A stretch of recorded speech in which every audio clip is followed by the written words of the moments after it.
Oh, hello. Welcome to Ghost Yawn. So, if you're me, and you tuned into PlayStation's February State of Play, then you flipped your lid when a sequel to Kena Bridge of Spirits was announced. Was not on my bingo card for things to look forward to in the year of Scary Movie 6 and Pragmata finally releasing.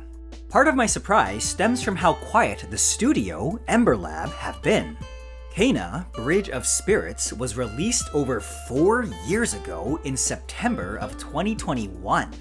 I know there were a lot of positive things said about the game when it launched, but I didn't know how well it had performed financially. Apparently pretty well, seeing as the studio presumably went straight into developing a sequel. This is exciting news because, to put it bluntly, I freaking love Kena! It took me by surprise with its Pixar-like level of animation quality, excellent gameplay, and stories that are simple yet hit emotionally like a dump truck filled with cement. Now, I beat the game once already, years ago, but I'll be starting a fresh playthrough for this video. There is a New Game Plus mode, but no additional story elements are added. There are 5 difficulties, with higher levels adding more challenges and constraints. I feel like enjoying myself, so I'm gonna stick with Spirit Guide. So, with the housekeeping out of the way, gather round and let me tell you the tale of Kena.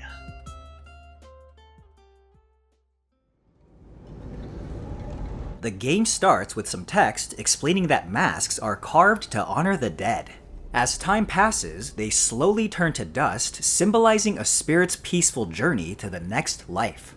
However, there are some spirits unable to pass on because of tragedies or regrets tying them down, and they become malevolent.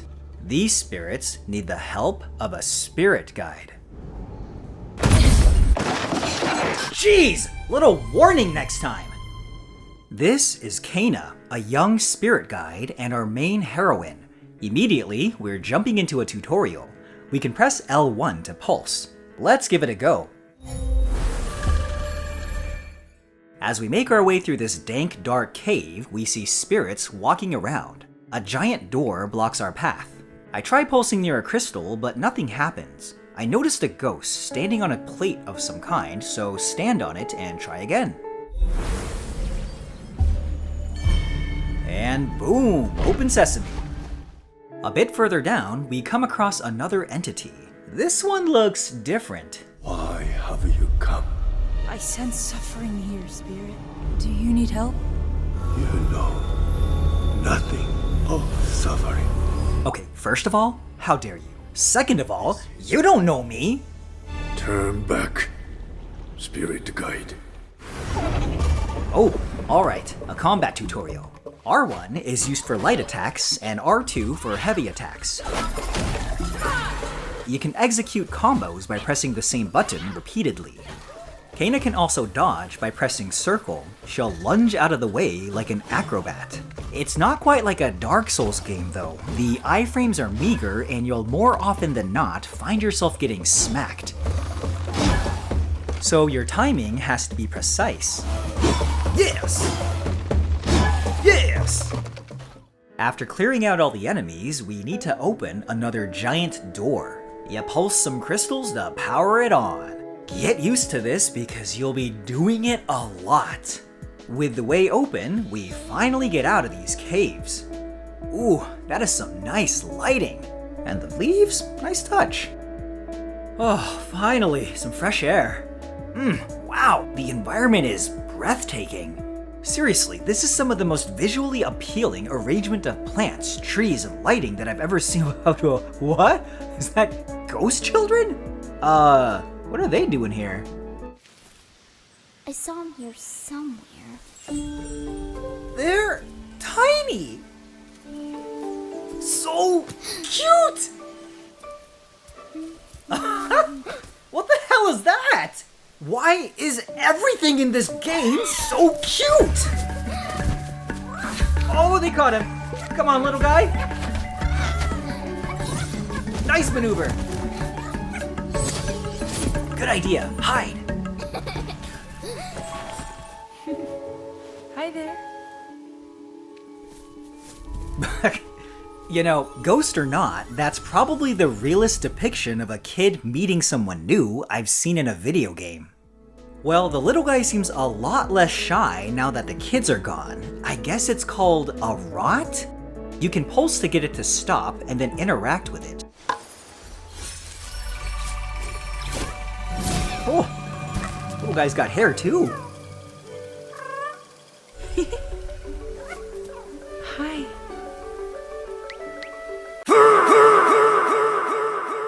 Kana befriends the little rot and starts, "Yes, who's a good boy? Yes, you are." It notices some kind of scar on Kana's hand, but you don't gotta worry your pretty little nose about that. So, now we gotta go hunting for more of these rot. Hey, what that splotch? He's got a friend now.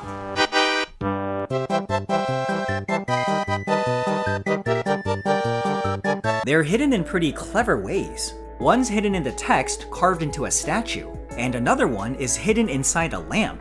Kana also says some funny things when you collect them. Halo teman baru. Halo. Ya, halo teman baru. Halo.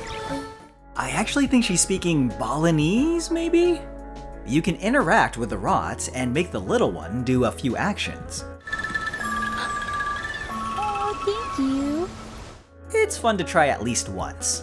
As we're looking for beanie babies, we see an area that's, like, infected. There's a giant red flower with a bubbly center. These are called dead zone hearts. We'll need to find more rot in order to purify it.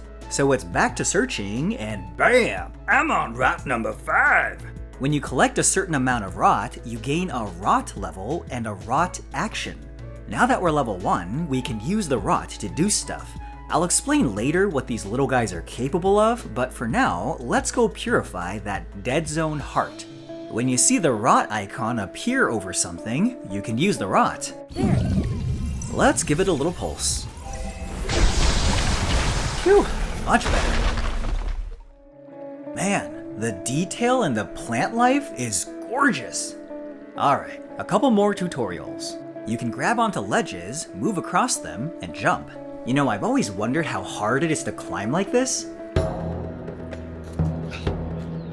Alright, let's try this out.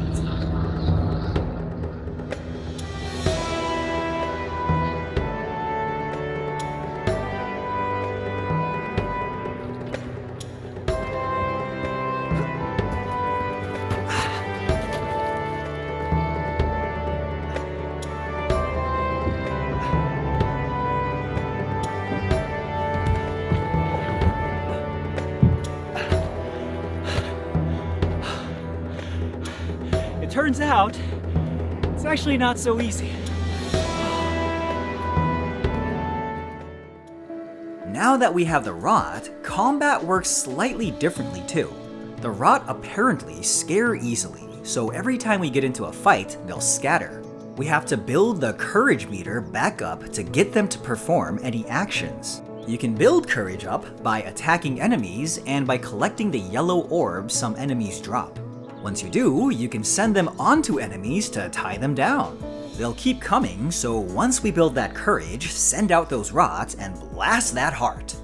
Alright, so rot actions. You might find a ledge that's just a little bit out of reach. That's not a problem though, because the rot will move objects for you, like this giant stone.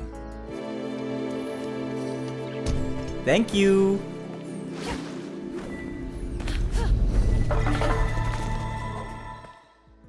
You can also use them to pick up fallen statues, which reward you with ability points and move certain obstacles to clear the way. We cross paths with the malevolent spirit again. Kana says she wants to help, but the spirit isn't interested.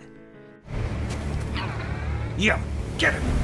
Kana urges the spirit to move on so the land can heal, but he says he'll never abandon his people and sends forth another Groot? Oh, it's Sprout! Kana has a shield which we can use by pressing L1. We also learn about parrying. Activating your shield at the right time will allow Kara to... Hina, to parry attacks and follow up with a volley of her own. I found the parry window to be incredibly precise though. See, here I was clearly early. But watch this. Seriously? I used the shield right as it hit me. How much more precise do I need to be?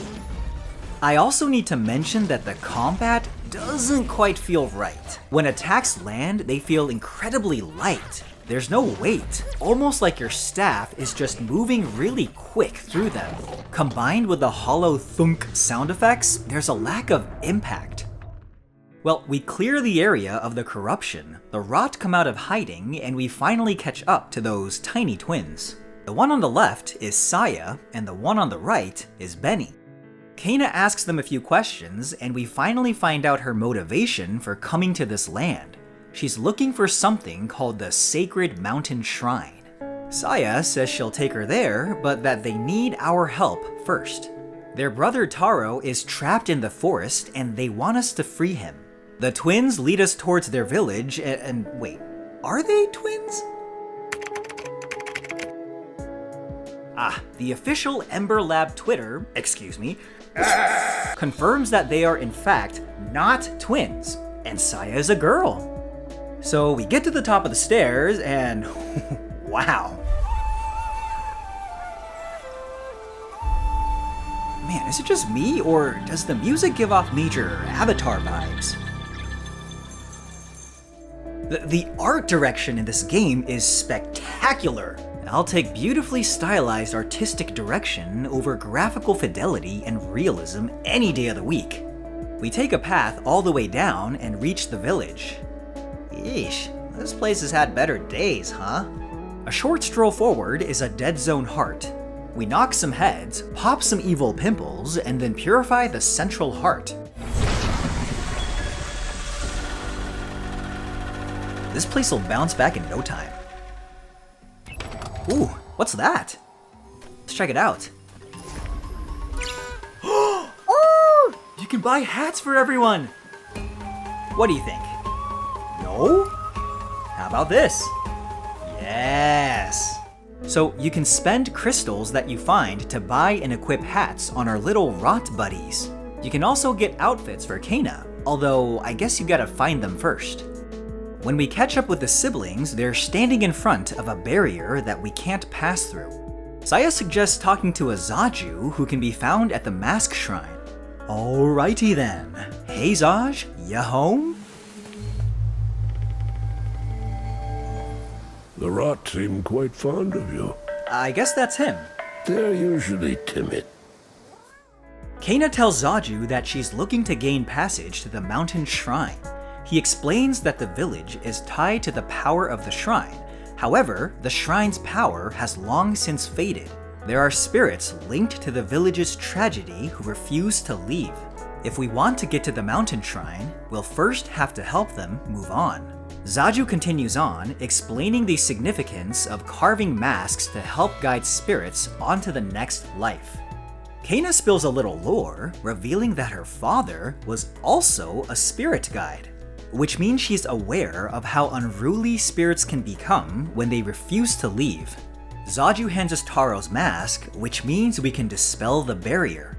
Okay, but real quick, do you see how cute the rot are with cakes on their head? Kawaii. Pardon me? So we can now use Taro's mask in front of the barrier, which explodes and frees something as well. We follow it to another dead zone heart and our next tutorial. During some fights, we can find these blue flowers spread around the area. Using the rot on it will restore some of Kena's health while purifying some of the corruption. This is the only way to heal during battles, and there are only about 2 or so flowers per major fight. Once we clear the area, we discover our first forest tier. When you use the rot on it, they turn into some kind of spirit snake. You can use them to clear clumps of corruption that block pathways. So we go around using more forest tiers and finding more rot. I have never known a black as dark and deep as the shadow of a rot. heart, like a ceaseless void, drawing me in until not a hint of my soul remains. Its hunger knows no bounds. Seriously, they're so black. If I were to take this image out of context, could you tell me what it was? As we get deeper into the forest, everything turns dark and it starts raining.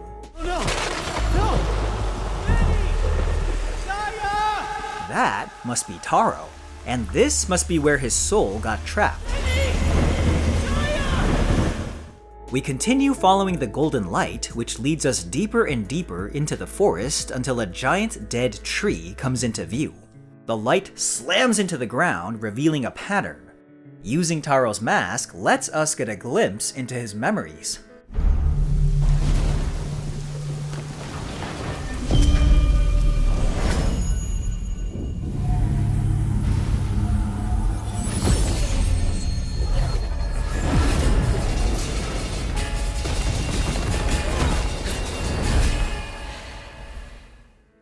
Benny and Saya show up, asking Kana what she saw, and she confirms that Taro's soul is trapped here. But he's forgotten who he is, and we need to find 3 relics to help him remember. Saya suggests seeking out Rusu, whose house is at the top of this mountain. Actually, now's a good time to address something that's been bothering me. The jumping. Jumping once feels fine, good momentum and speed. But when you double jump, you end up shooting up vertically while your forward momentum slows to a crawl. It makes double jumping feel sluggish and the timing feels weird. Like here, based on the velocity of the first jump, I expected to clear the gap with the second jump. But no, Kana just drops down like an anchor. Ahoy there! Speaking of anchor, let's talk about swimming. It's slow as ass! You can't go any faster than this. No dash, no flutter kicks, crawl stroke, butterfly, just slow-ass breaststroke. I gotta cool down.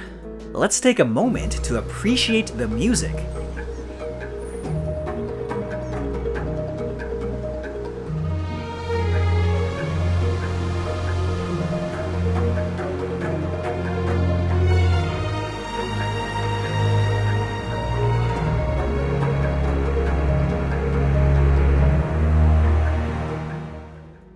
The soundtrack is a collaborative effort mainly carried out by Jason Galati of Theophany fame and traditional Balinese music ensemble Gamelan Kudamani, whose sound is noted by their use of percussive and melodic instruments.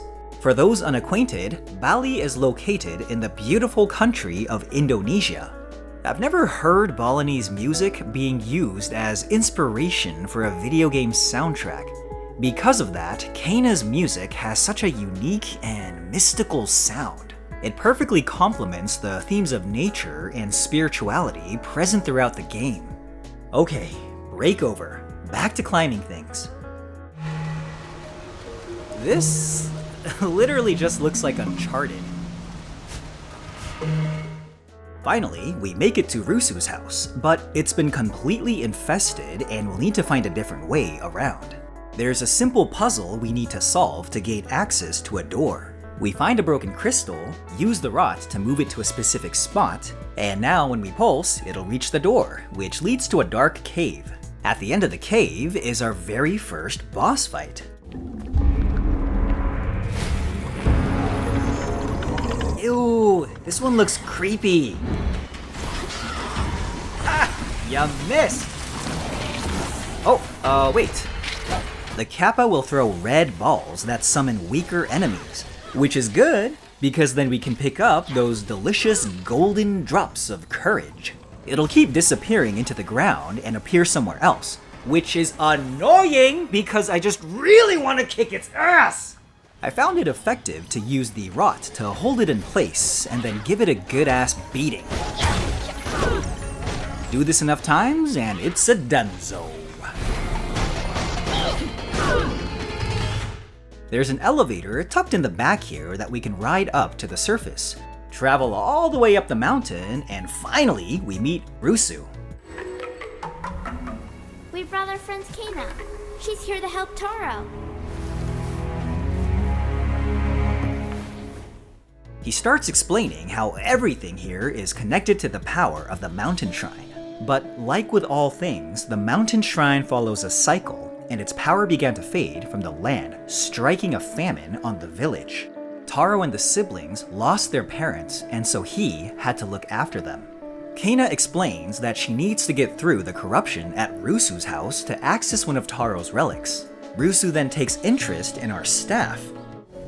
To a trained archer, the bow is simply an extension of the body. A spirit guide's staff is no different.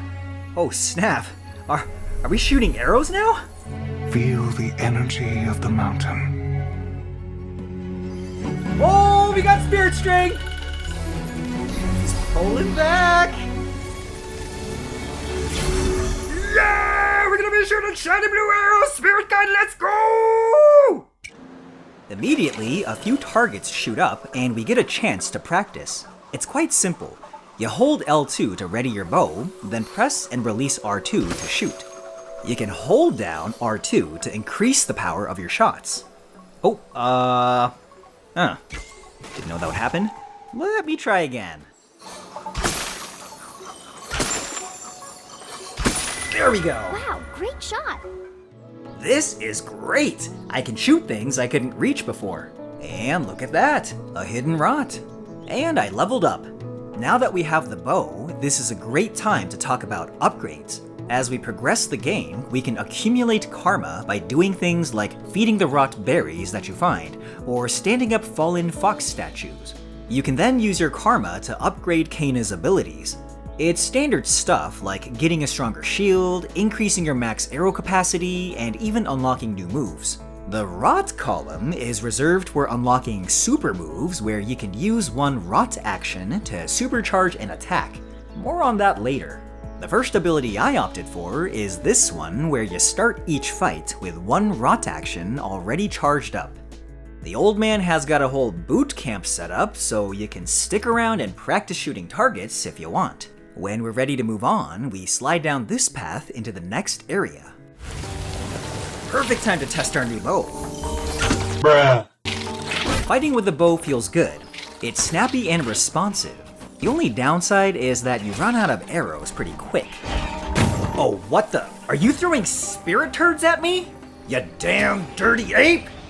It feels especially good to land a headshot.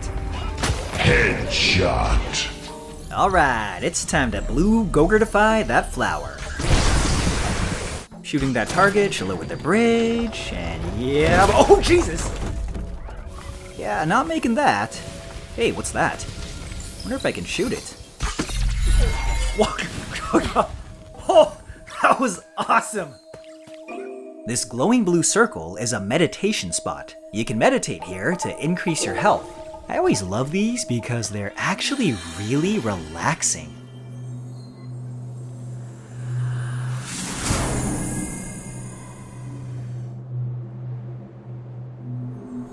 And the rot just wait around for you to finish.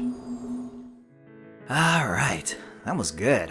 I'm feeling much more refreshed. Next stop, Rusu's house. Ah, that is so cool! It's here I discovered that when you jump and ready your bow, time slows down. Zipping up here, we'll find a chest with our very first charm stone. You can equip them to add extra buffs. For example, this charm recharges your shield on a successful parry. The only thing is you gotta use karma to activate them. We loop back to Rusu's house, and yeah, that's some nasty corruption. We put our new bow to good use to lay down the smack. Then we gotta fight another giant tree monster. It more or less fights like the other Ow! It fights like the other humanoid trees, except this one throws a piece of wood like a boomerang. Oh, nice! You'll notice yellow crystals or something sticking out of its body. You can shoot these to inflict a little extra damage. It's not exactly easy though. For some of them, you need to time it right after the monster moves a certain way to be able to shoot it. When you pull the shot off though, it feels so satisfactory. After some extensive lawn care, the giant flower on top of Rusu's house opens up, and now we can purify the whole area. Finally, we can get to the first of Taro's relics, which is some kind of knife. It was significant to Taro because Rusu carved it for him when he was younger. Rusu tells us there are more relics at our next stop, the Forgotten Forest. Before that though, I just need to call out how great the exploration is. There's so much to do in this game. You can shoot things and find forest tears, or activate machinery using your bow. Use the rot to bring empty fields to life and earn karma. Find hidden rot in all kinds of different places. Pulse berries to make them edible and feed the rot. Shoot down berries to feed the rot. Pick up statues to earn karma. Purify statues to earn karma and hatch up currency. Shoot flowers to explore unbeaten pathways. Discover chests full of hats and charms. I think you get the point. We make our way down the mountain back to where we started. I hit up a hat cart at this point to freshen up my digs. If you bought the deluxe version of the game, it came with a download code for the shadow outfits and an alternative staff design. Ooh, yes, I like it. And Kana seems very happy too. Back to business. We find a locked door. I try shooting some crystals, but nothing happens. What you have to do is shoot them in the right order, starting with this one. Once you get them all, the door opens and we enter the Forgotten Forest. Rusu's already here and begins to explain that the next relic is in the Guardian Tree. But its entrance has been sealed because Taro's spirit has corrupted the shrines in the area. On our map, we can see that there are 4 shrines. Each one presents a unique puzzle or combat challenge, which are pretty good, no complaints. I honestly just enjoyed exploring the area. That reminds me, there's a special variant of chests that are cursed. They're essentially mini challenges you have to complete in order to open the chest. Usually it's something like beat all the enemies on screen before time runs out. Once we purify all the shrines, the entrance to the sacred tree can now be opened. But we need to defeat another Timu Groot. Finally, the next relic. So I guess Taro lost the siblings at some point. He came here to leave a food offering to the Guardian Tree and ask it to protect them, which explains the box's significance. Onwards to the final relic. You know, I think it's time to pick up more upgrades. Now that we have the bow, we can unlock the rot-infused arrow, which is, in my opinion, the best ability in the game. I'm also getting this ability that slows down time, and this one that splits off your shots onto other enemies. What a perfect time to try these all out. Oh, okay. Probably shouldn't touch that. Another one? What? Another one? What am I supposed to do? Aha! Figured it out. It can summon groups of enemies, heal itself, and it keeps throwing those balls! So the rot arrow is great for the simple fact that you can deal massive damage from a distance. You can shoot multiple targets, but I guess it doesn't go through enemies? I tried here, but it only hits the first monster. You have to shoot the space in between them instead. The split shot ability doesn't work as well as you'd think, because you have to be completely open to take advantage of it. Otherwise, you just run around. We take out the annoying mage, talk to Rusu, and he shoots down a barrier to the next area. After a nice scenic walk through the woods and more beautiful scenery, we reach a cave that goes underground and leads to another boss. When we defeat it, there's a lantern inside of it. I guess it's the final relic. Let's go back to that circular light pattern. It's time to send Taro home. We place the relics onto the pattern. Taro's mask floats and dissolves in a yellow light. Along with some awful weather, we're greeted with a wandering Taro. Oh no, Taro!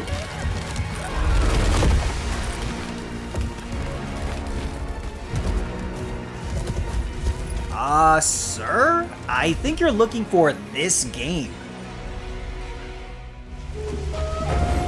No surprise, but Taro is no joke. He's incredibly fast and uses a really long sword.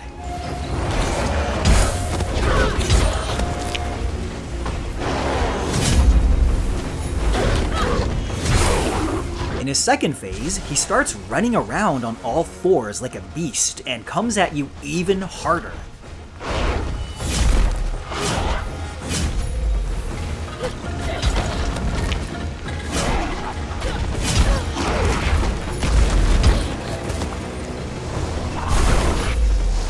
What really helps is taking advantage of weak points like the giant boil on his arm, or shooting his lantern or sword. Oh, Taro down! Alright, this is why I said the rot arrow is the best. Do you see how powerful it is?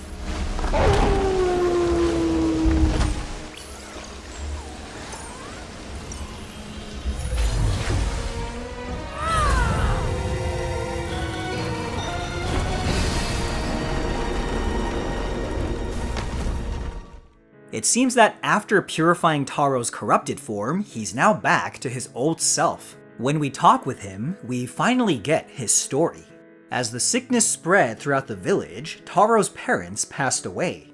Being their sole caretaker, Taro took Benny and Saya to Rusu, hoping to get some help. But caught up with troubles of his own, Rusu sent them back to the village. One morning, while the siblings were still asleep, Taro went off on his own to go fishing. He notices the mountain shrine off in the distance glowing a strange purple when it suddenly explodes.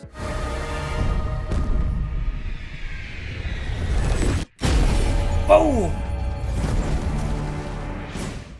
This knocks him out. When he comes to, he remembers his siblings. Taro frantically searches for them, but even after 3 days, he's unable to find them.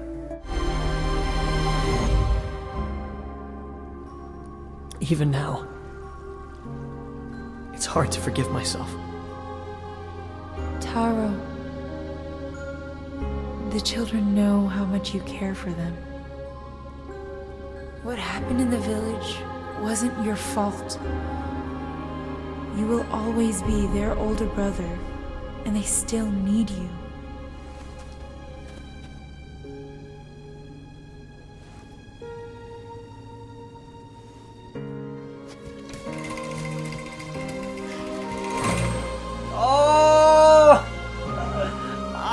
My heart! Oh, good one, Gabe! Oh, you got me! Oh! I'm sorry, Kina. We can't take you to the mountain shrine. It's okay. You have to go now. I actually nearly cried when I first watched this scene. Taro, Benny, and Saya's tragic tale is one I can empathize with. I can only imagine the relief Taro felt finally seeing his siblings after searching for them for so long. Seeing them reunited just warms my heart. The concept of passing on sounds like a cold and lonely journey, but the game paints it in a much more peaceful and comforting light. This form of short yet heartfelt storytelling is one of the greatest strengths of the game, and it's the biggest reason I keep coming back to it.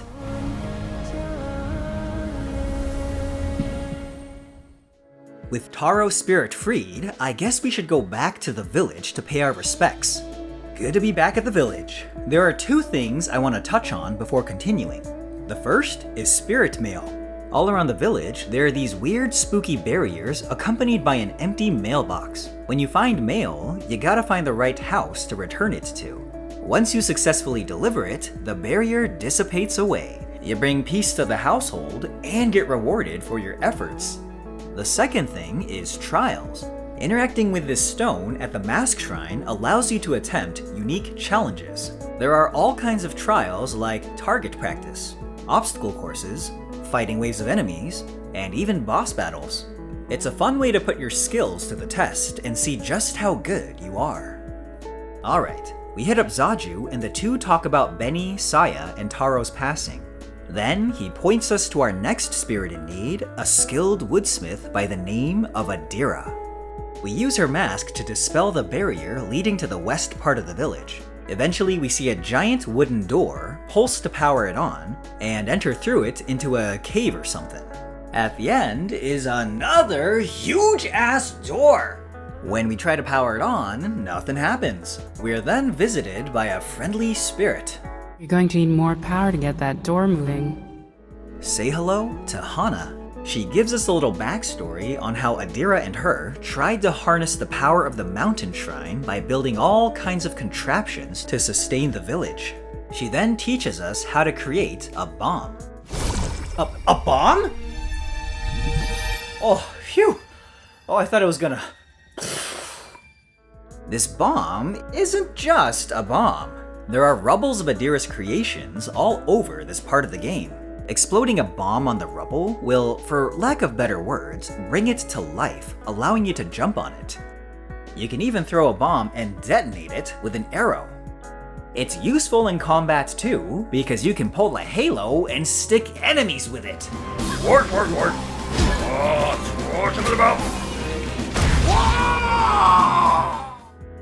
Oh, he's so tuckered out!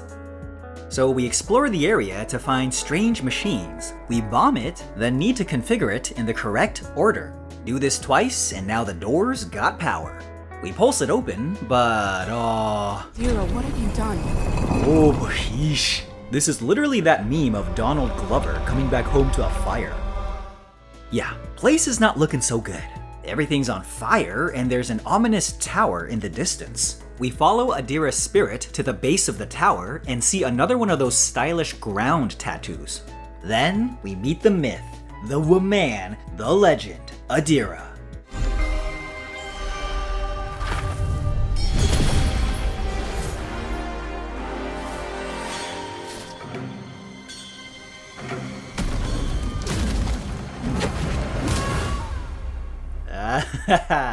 She looks kinda funny with the mask.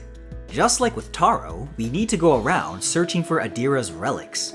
There's one nearby that's been heavily buried under the corruption. Hana tells Kana it was their ox. We'll need to clear the corruption in other areas in order to weaken the poison around here. Alright, let's see here.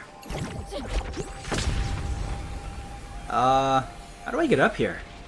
Oh, maybe I shoot... Oh, I like that. That's a bit of light puzzle solving, so I'm not just blowing up rocks. More contraptions. Nope. Bombs ahoy. Ah, okay, makes sense. Do this a couple more times, power it on, and we got ourselves a secret staircase. Why she even need a secret staircase? What's she hiding down here? Oh, shoot! Ew, these guys are creepy! What? Here's the way that about. It's actually pretty funny. Again! Oh, Timu Groot's back. Stop in the name of justice! Stop in the name of justice! Stop in the name of justice! Oh, fuck! Okay, I'll stop. So we go around bonking heads and purifying dead zone hearts. When we clean the area of the poison, we can finally free Adira's ox.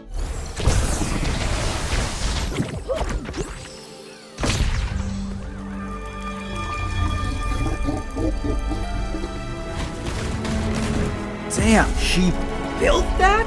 What are you doing, big guy? Whoa.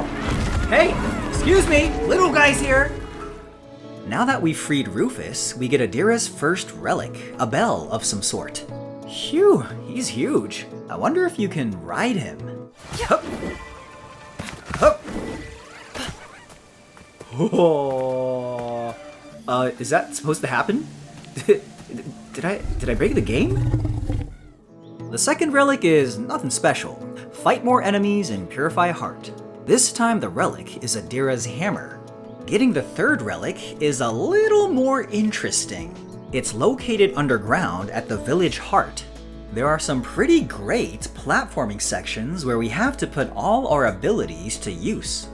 The highlight of Adira's section for me was this part where a giant dead zone heart is shooting out waves of fire.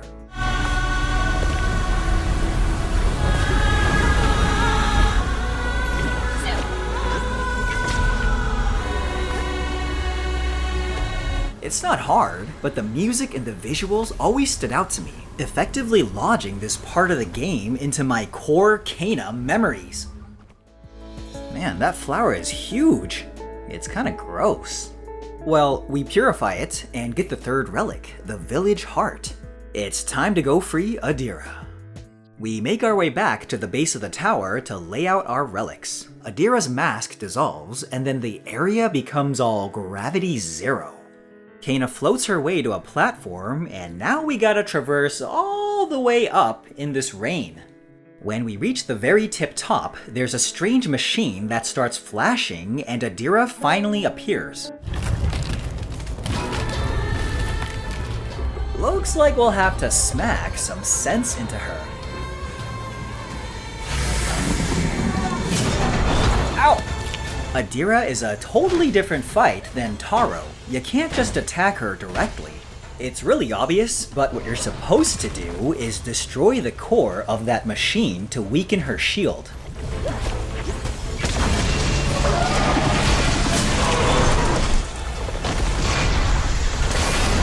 Once you do... It's free real estate.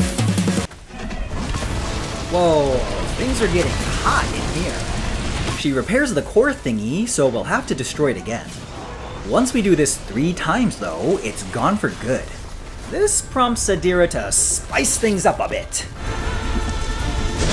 Oh shoot! Maybe I can help pay for repairs? No? Just revenge then? She's more aggressive in her second phase.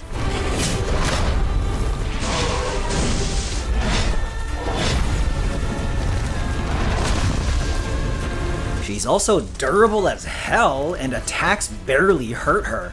I found out you can bomb her to reveal a weak spot, destroy it to deal some good damage.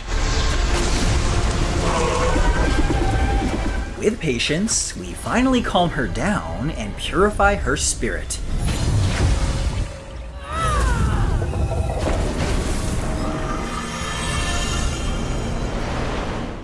Just like Taro, it's time to send her off. But before we do, she gives us her backstory. She and Hana invented the village heart to use the power of the mountain shrine. But when the shrine's energy started to fade, the land began to wither. In desperation, Hana left on a journey to look for food and supplies. But even after several months, she never returned. The village continued to worsen, forcing everyone to leave. Adira couldn't bear the idea of leaving Hana behind in case she came back. She had an idea though. Using her craftsmanship skills and engineering prowess and Magic Stone Bowl, she built the huge-ass tower and then attempted to move the village heart to the top of it. Just like with Taro's flashback, Adira sees some strange activity going on at the mountain.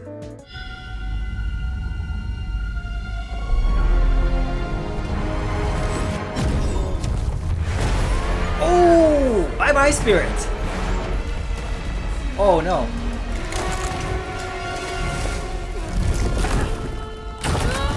Oh!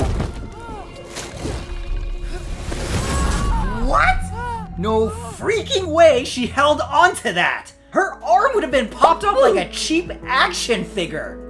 I know, she's clearly using that anti-gravity tech we've seen all over the place. Still crazy though. Adira goes through all this trouble to build a lighthouse so she can guide Hana back. In reality though, the fear of forgetting Hana kept her from moving on. Somehow I felt leaving would make me forget her. The life we shared would slip away. I've lost someone too, and the thought of forgetting them scares me. But I've met Hana, and I know your love is strong. Even after all these years, what you built together is still a part of the land. Your bond will never be broken. Oh, I got chills. God damn it, game! That's twice now I can feel tears welling up. Ooh. Well, we've freed Adira. One more spirit left. Let's go chat up Zaza back in the village. They pay their respects to Hana and Adira. Then, Kana asks Zaju about something she saw in Adira's memory. If you remember, right before the mountain shrine exploded, a strange creature flew by. She asks about it, but he doesn't really explain. He does tell us more about Toshi, the village leader, aka Mr. You Know Nothing of Suffering. He loved the village and couldn't accept its demise. Zaju warns Kana that Toshi will not move on quietly. He says we can find him on the path towards the mountain shrine, then gives us Toshi's mask. Alright, last spirit, here we go. Once again, we use the mask to dispel the barrier. We go up some stairs and wow, the snow is this close to the forest? That is some serious climate variation. A short walk up the mountain, we reach the leader hall. In the center is Toshi's mask. We put it on to get glimpses of what happened.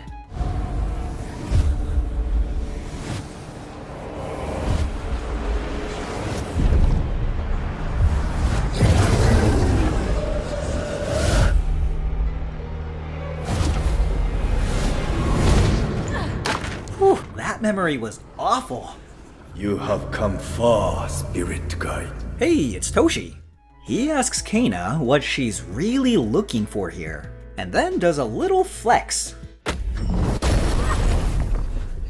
He accuses Kana of hiding something, that she's only pretending to befriend all the spirits here. Then he overpowers her. Here. You cannot hide your weakness from me. Oh! Oh, what? Are we underwater? What did he do? What? Where are we? Is she dead? Dad, where are you? Oh! Oh, little Kana! My dad is gone. Can you help me find him? But you actually can't though, cause, you know, he's... We can look for him together. This is his staff. He can't get home without it. Can you carry it for me?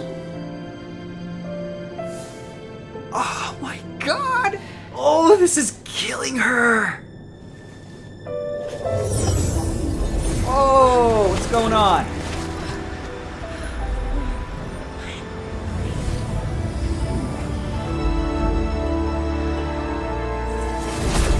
Oh, she zoomed! She's back!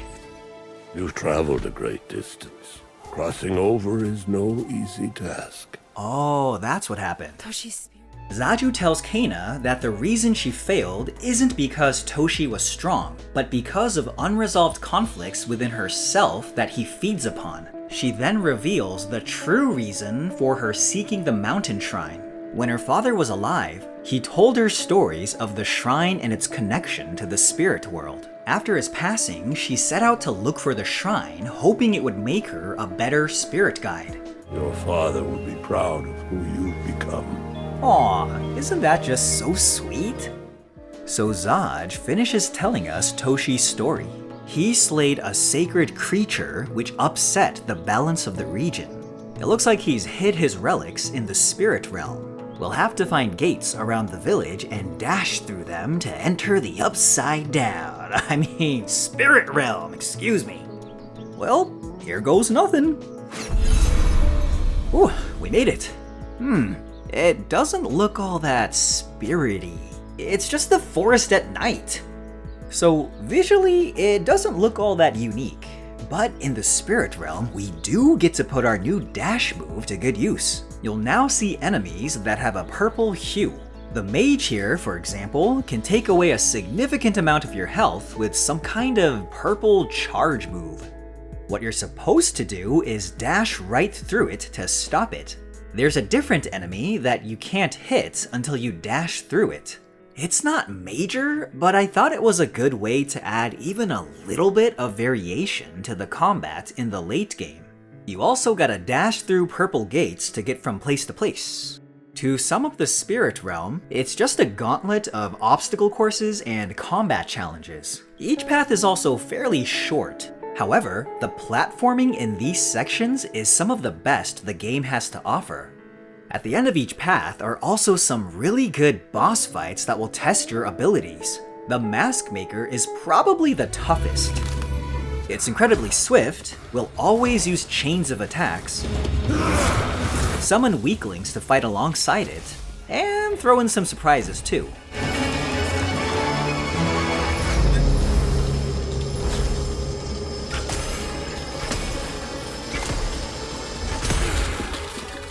The Hunter is probably my favorite fight of the entire game. There's something about a duel between two archers in the middle of a dark forest while it's pouring rain that feels so goddamn atmospheric.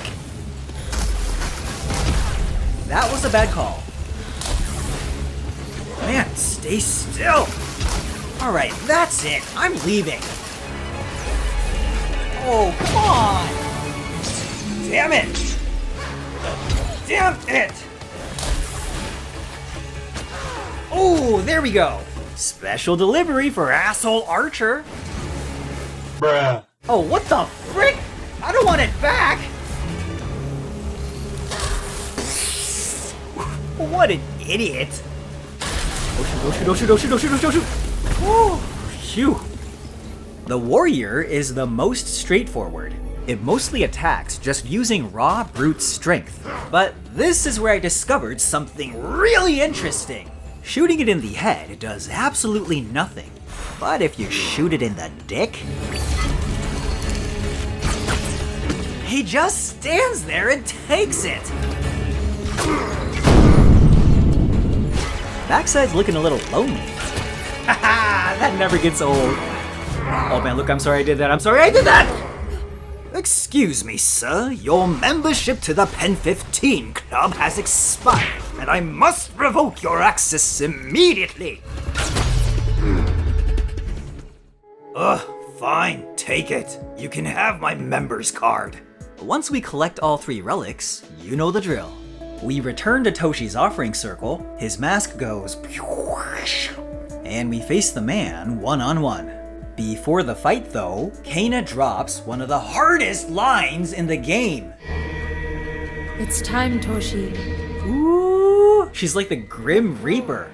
He's not quite ready to leave, so we'll have to use some advanced persuasion. Toshi is a tough son of a bitch. He's super fast. Some of his attacks have a wide area of effect. And he can deflect nearly anything?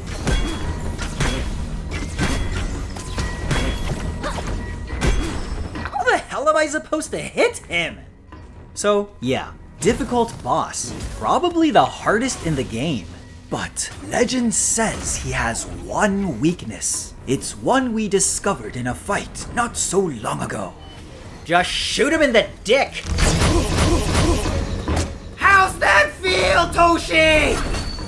I found that the best way to fight him is to lock down his parry windows. It's the safest way to guarantee landing your hits. This fight can take a while though because he's got a ridiculously high defense. Look at how little damage I'm doing.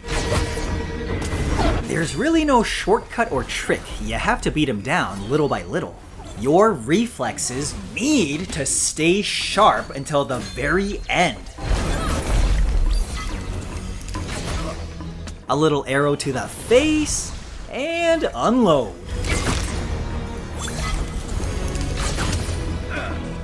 Let's purify this sucker and move on.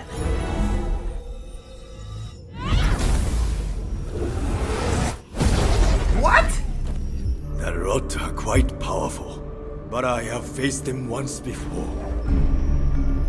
Oh no, what's happening to these guys? Let me show you their true nature.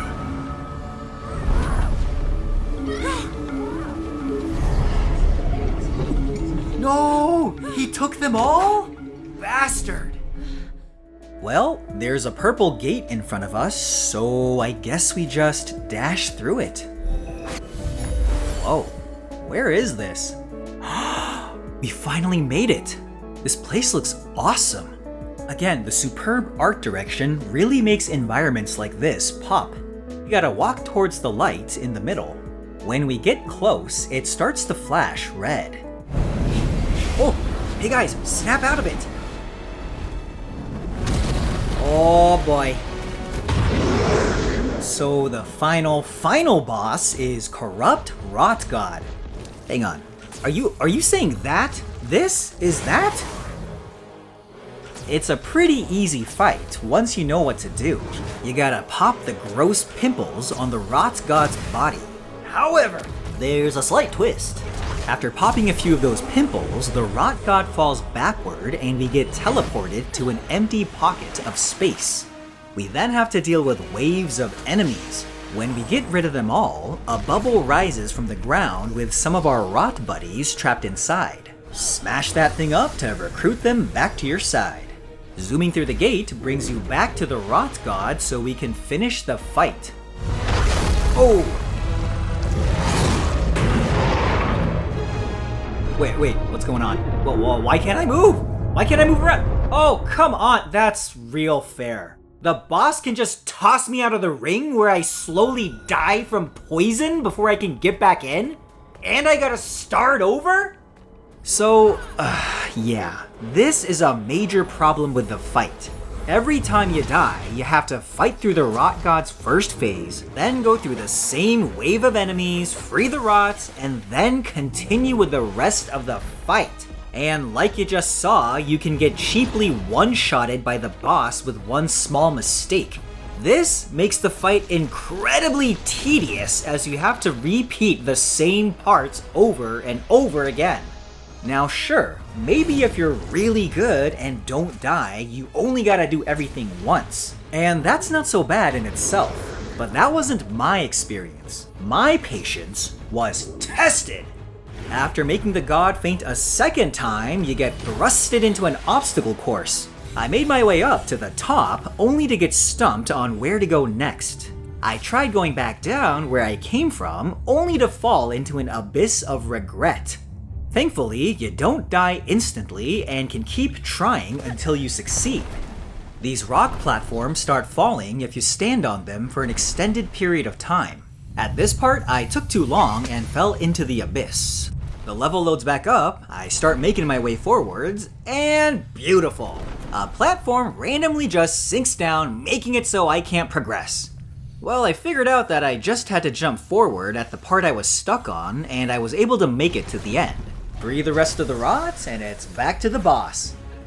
In his last phase, we just have to pluck out a bunch of spears lodged around its body using the rot. When we remove the last spear, finally, the fight is over!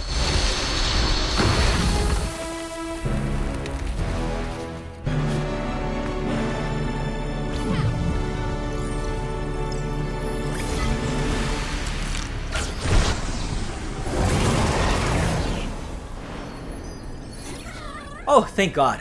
You guys look much better like this.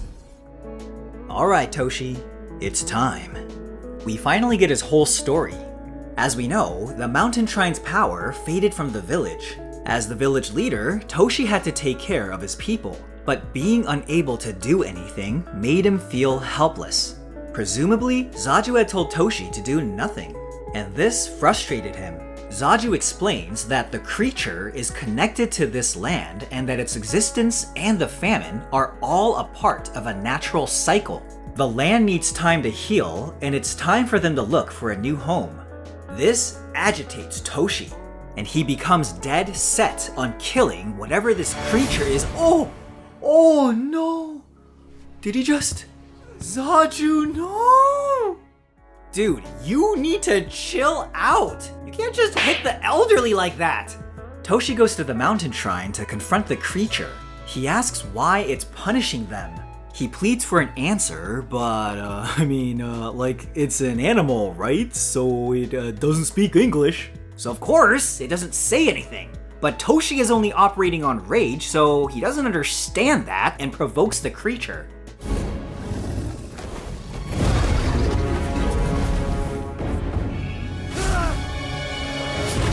Toshi's going hunting. He's opening a Toshi's teriyaki. Ooh, ouch! Oh!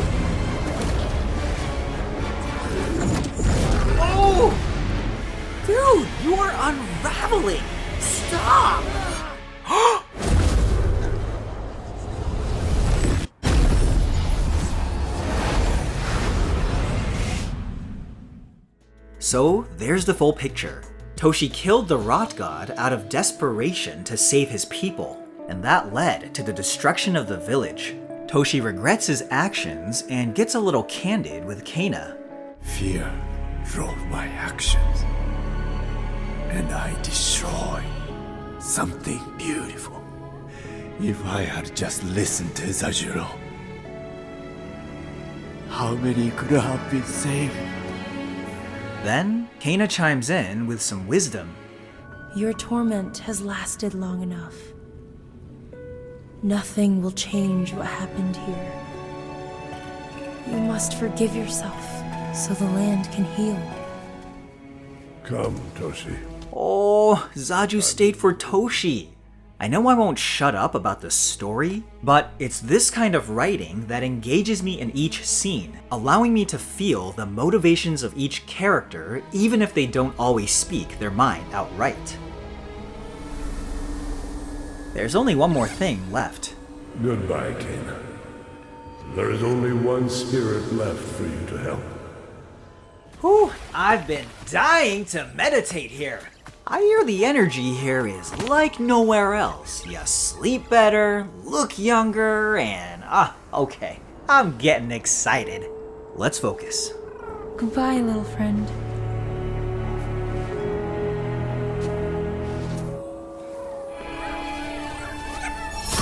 Huh? They're leaving?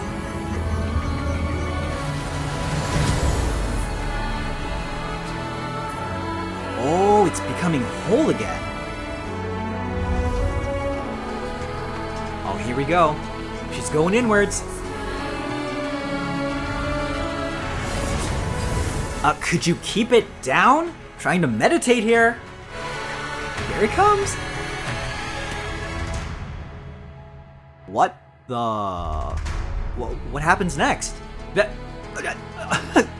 That's how the game ends? What? Well, ladies and gentlemen, there you have it. I guess Kana gets the best meditation she's ever had and then moves on with her life. And so should you. Game's over, bye-bye. I'm just playing. In all seriousness, it's not an awful ending, but it does leave a lot to be desired. The point of the whole game is for Kana to get to the mountain shrine, but when we finally get there, all she does is sit and meditate. We get some hints as to why she sought it out in the first place, and it clearly has something to do with her father. Even a little, well dad, I made it, would have added a semblance of closure on Kana's journey. I mean, the game's called Kana, Bridge of Spirits, for crying out loud. Her name's in the title, and I know less about her than the blasted art! So, Kana Bridge of Spirits. Truth be told, when it was first announced, I wasn't all that impressed by it. It looked sort of by the numbers. A fierce protagonist saving the town from monsters and some kind of infection. While the animation looked really good, I thought the monster design was generic, the setting unoriginal, and the combat too similar to other action-focused character adventure games. And the inclusion of those cute little rotlings incorrectly gave me the impression that this game was aimed at a younger audience. At the time, I had jumped from a PlayStation 2 straight to the PS5, so games like Nier Automata, Horizon, and The Last of Us were more on my radar. But then, I started to hear people talk about Kana, and they were saying really good things. So, I gave it a whirl, and absolutely fell in love with it. It's the visuals that really drew me in first. I felt immersed in the forest with how dense the vegetation is. Everywhere you turn, there are bustling arrangements of trees, flowers, and tall grass. And nestled between the bountiful land, you can find moments of stillness and calm. A pocket of sky peeking through the treetops while the wind gently passes by. A view of the mountains resting above land and sprinkled with timber. Or a bright blue sky with rolling clouds above a shimmering body of water. Despite there not being much variation in biomes, the ones we do get are done with care and craft. Now, first and foremost, Kana is an action-adventure, and it surprised me on that front as well. There's a surprising level of depth to the combat. You can do all sorts of things if you want to experiment. It was fun trying out all the rot abilities in different scenarios, and the bomb and bow were good ways to expand your arsenal. Exploring around was always a good time. There's so much to find in the game and all kinds of ways to interact with the environment using your abilities. Of course, I have to mention the writing and scene direction. I was impressed by how little time the game spends on the spirits we help, yet I felt like I understood their motivations and personality. The character design and voice acting really played a part though. Using strong expressions helped to bring out their emotions. Pair it with solid voice performances and you get characters with little screen time but memorable appearances. This leaves the ending. In a mostly solid game, the ending is where I felt the team dropped the ball. It felt rushed and unsatisfying. First, the final boss. It felt buggy, unfair at times, and creatively tapped out. I faced more frustration than enjoyment dealing with the repetition. Toshi was a perfectly fine end boss and more satisfying to beat. The second is that we get next to nothing on Kaina's character. I wanted to know more about her motivations. But right in the middle of doing what she set out to do, the game just ends. There's no closure to her arc. She mentions her father several times, and it's even implied that her internal struggles are tied to his passing. I don't need the game to spell it out for me, but I think it could have at least showed her post-meditation so that the task felt complete. As far as I'm concerned, she is still sitting on that spot and meditating. Despite the rough landing, there are far more things Kaina does right. Revisiting the game showed me just how good it is, because even after 4 years, I'm still in awe. And you know, when a game leaves an impression like that, it truly is special. Thanks for tuning in to me talking about Kaina, Bridge of Spirits. I hope you enjoyed this deep dive into the game. Stay well meditated and keep on pulsing. I'll catch you on the next Ghost Yawn video. Bye!